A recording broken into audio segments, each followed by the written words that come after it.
Hi guys, today we learn important question of chapter 1 crop production and management.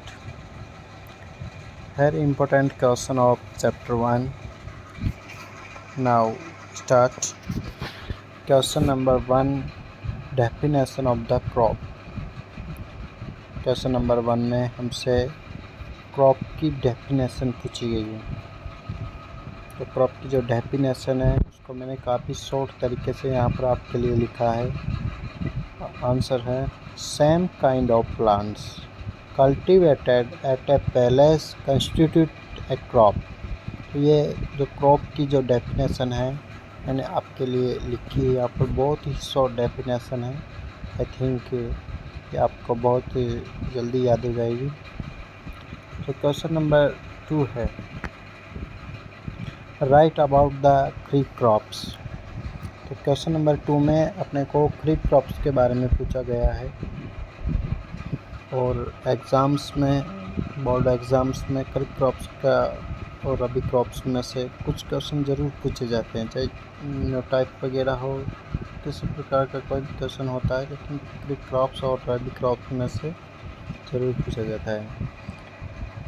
जो question number 2 है उसमें right about the kharif crops के बारे में लिखना है। तो जो क्वेश्चन है इसमें kharif crops grow on rainy session. जो खरीफ क्रॉप है उसको रेनी सेशन में उगाई जाती है। सेकंड पॉइंट है kharif crops grow on June to September. जो खरीफ क्रॉप्स है उसको जून से सितंबर के बीच में जिसका टाइम पीरियड है। पॉइंट 3 है example of kharif crops paddy, maize, bajra, jowar, soybean, cotton, chilli, bitter ground, guar etc. Example of kharif crops. तो जो खरीफ क्रॉप्स के एग्जाम्पल है बहुत इम्पोर्टेंट है और इसको अपने को ध्यान में रखना है कि जो रेनी सेशन होता है जून टू सितंबर इसकी बुआई की जाती है। जो हमारे पास में क्वेश्चन नंबर 3 है वो है right about the rabi crops. तो इसमें अपने को वही चीज़ें रबी क्रॉप्स के बारे में लिखनी है। तो rabi crops grown on winter session. तो जो रबी क्रॉप्स है उसको विंटर सेशन में उगाया जाता है। Rabi crops grown on November to March. जो रबी क्रॉप्स का टाइम पीरियड होता है वो नवंबर टू मार्च होता है। Example of rabi crops wheat, pulse, mustard, pea etc. तो जो रबी क्रॉप्स है वो विंटर सेशन की है, नवंबर टू मार्च इसका टाइम पीरियड होता है। व्हीट, पल्स, मस्टर्ड, पी इसका एग्जाम्पल है।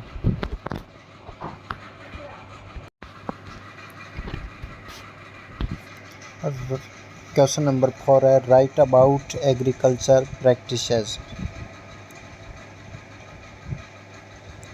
तो इसमें अपने को जो एग्रीकल्चर की जो पद्धतियां हैं प्रमुख उनके बारे में कि किस प्रकार से स्टेप बाय स्टेप एग्रीकल्चर किया जाता है उसके बारे में अपने को लिखना है। तो इसका आंसर है तो जो फर्स्ट स्टेप इसका है preparation of the soil.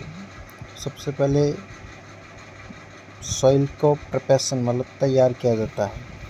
Second है सोइंग मतलब बुआई की जाती है। जो सीड्स होते हैं उनको खेत में डाला जाता है, उसकी सोइंग मतलब बुआई की जाती है।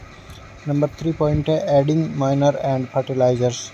जो थर्ड पॉइंट है उसमें खाद और उर्वरक उसमें डाला जाता है, मिलाया जाता है।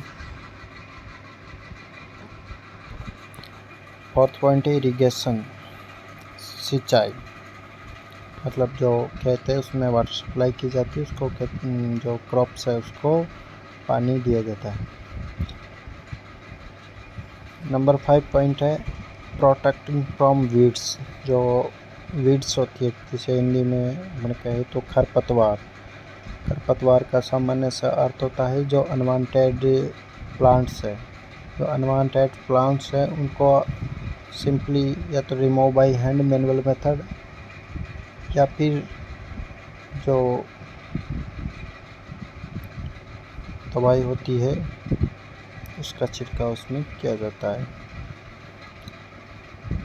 नंबर 6 पॉइंट है हार्वेस्टिंग होता है कटाई। तो जब फसल पककर रेडी हो जाती है तब उसकी कटाई की जाती है। नंबर 7 पॉइंट है स्टोरेज।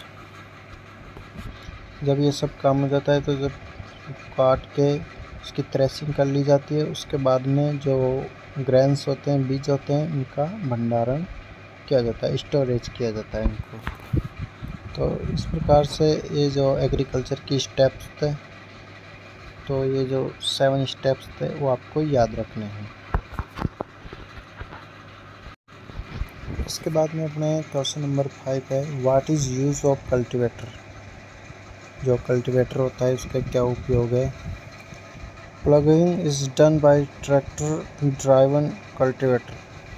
जो ट्रैक्टर होता है उसके द्वारा जो खेत में हल निकाले जाते हैं, प्लगिंग हल निकाले जाते हैं, वो कल्टीवेटर कहलाता है।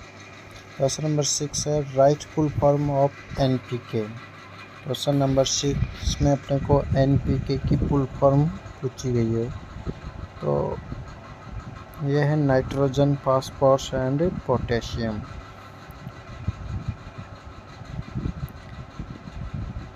Question number 7, definition the weeds. Question number 7 में वीड्स की डेफिनेशन पूछी है। वीड्स होती है खरपतवार, अनवांटेड प्लांट्स। तो इसका आंसर है unwanted and uncultivated plant called weeds. Question number 8, how to control weeds. जो वीड्स होती है उसको किस प्रकार से कंट्रोल किया जा सकता है। इसमें फर्स्ट पॉइंट है स्प्रिंग 2,4-D एंड सेकेंड है manually remove by hand with help खुरपी। तो question number 9, write the difference between fertiliser and manure. तो क्वेश्चन नंबर 9 में अपने को डिफरेंस बताना है फर्टिलाइज़र और मैन्योर के बीच में। तो फर्स्टली हम फर्टिलाइज़र्स के बारे में देख लेते हैं। It is man made. Fertiliser क्या होते हैं, मैन मेड होते हैं। Fertiliser prepared in factory. जो फर्टिलाइज़र्स है उनको प्रिपेयर किया जाता है फैक्ट्री में। नंबर 3 पॉइंट है, know give any humus for soil.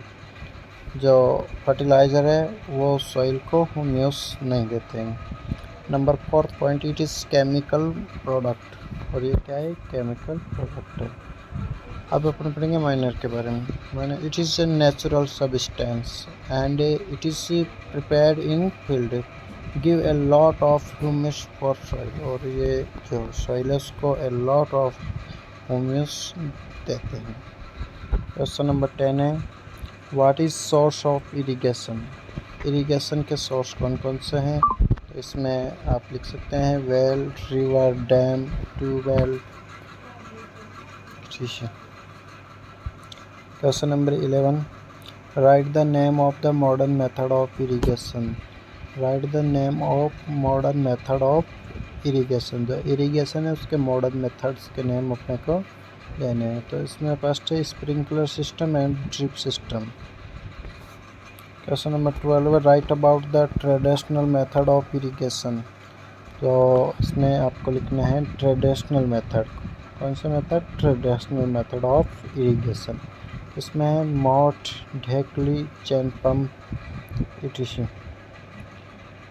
Question number 13 है, व्हाट इज़ हार्वेस्टिंग। हार्वेस्टिंग क्या है।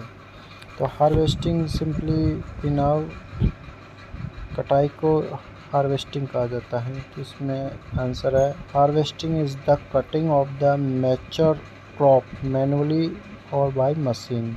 जो हार्वेस्टिंग होती है जब ये अपनी जो क्रॉप है वो मैच्योर हो जाती है, पक जाती है, तब उसको या तो अपने मैनुअली बाय हैंड काट लिया जाता है या उसको मशीन की सहायता से कटवा लिया जाता है। Question number 14, what is threshing. Threshing क्या है।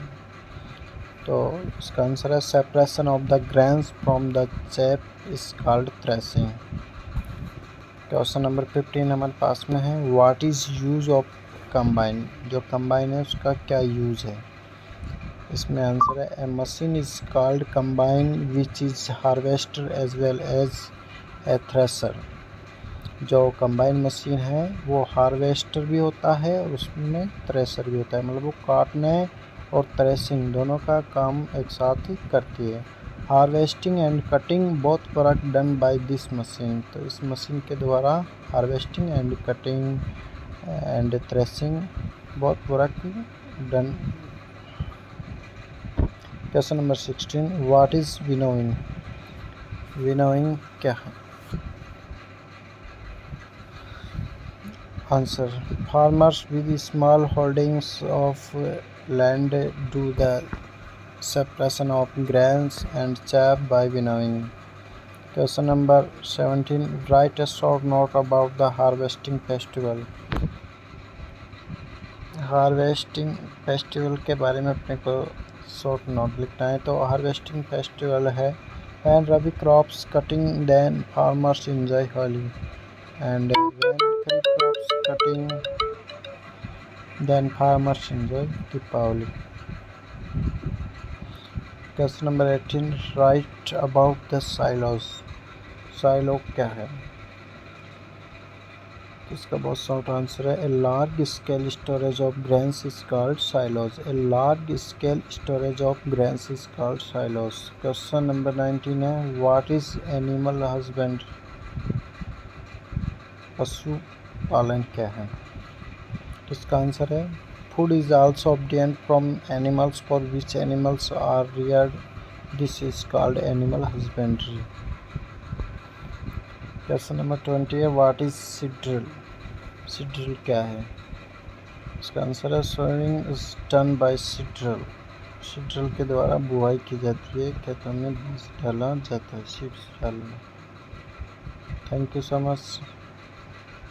All questions are important in chapter 1. Thank you.